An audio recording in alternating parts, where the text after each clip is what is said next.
Hello friends, আজকে বৃহস্পতিবার, ভাবলাম সকাল থেকে একটা ব্লগ করি। তাই সেই অনুযায়ী ঘুম থেকে উঠে একটু বাইরেটা আমি দেখিয়ে নিচ্ছিলাম। আজকে কিন্তু বেশ ভালোই রোদ উঠেছিল। তারপরে আমি রোজ সকালের মতো আজকে একটু গাছে জল দিয়ে নিচ্ছিলাম। আর আমি প্রতিদিনই না ঘুম থেকে উঠে একটু চুলটা আঁচড়ে নিই, তাই আজকে একটু আঁচড়ে নিচ্ছিলাম, নাহলে প্রচণ্ড জট পড়ে যায়। তারপরে আমি তাড়াতাড়ি চলে গেছিলাম স্নানে। স্নান থেকে বেরিয়েই দেখি মা ঠাকুরের সমস্ত রকম বাসনপত্র, ফুল ফল সমস্ত এনে রেখেছে। তারপরে আমিও বসে পড়ি পুজো দিতে।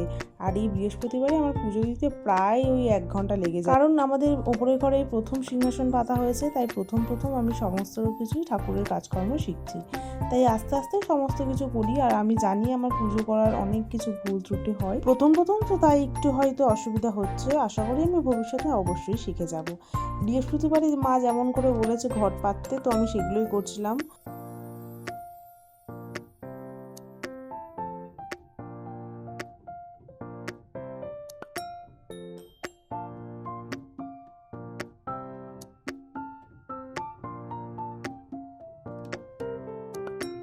তারপর অনেক মনোযোগ দিয়ে স্বস্তির জন্য আমি ঘটে এঁকে ফেলি। তারপরে সমস্ত ফুল টুল ঠাকুরকে দিয়ে এই স্থলপদ্মটাও ঘটে বসিয়ে দিই। আর মা লক্ষ্মীর হাতেও দিয়ে দিই একটা স্থলপদ্ম।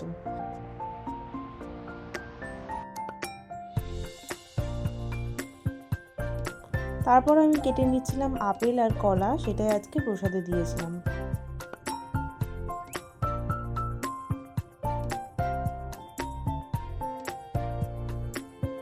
তারপর আমি করে নিই পুজো।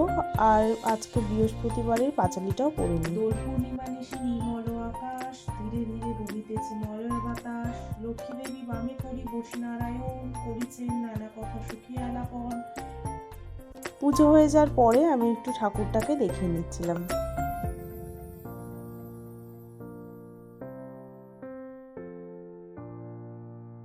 তারপর আমি একটু মুখে ক্রিম মেখে নিচ্ছিলাম, কারণ শীতকালে খুব মুখ টানে।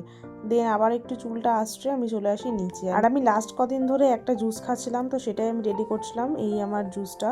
তারপর আমি খেয়ে নিই। তারপর আর কোনো ভিডিও ক্লিপসই নেওয়া হয়নি। সন্ধেবেলায় মা যখন সন্ধে দেয়, তখন আমি একটা জিনিস নোটিস করি, সকালবেলায় ঠাকুরকে আমি যেই স্থলপদ্মটা সাদা দিয়েছিলাম, সেটা কি করে পিঙ্ক হয়ে যায়।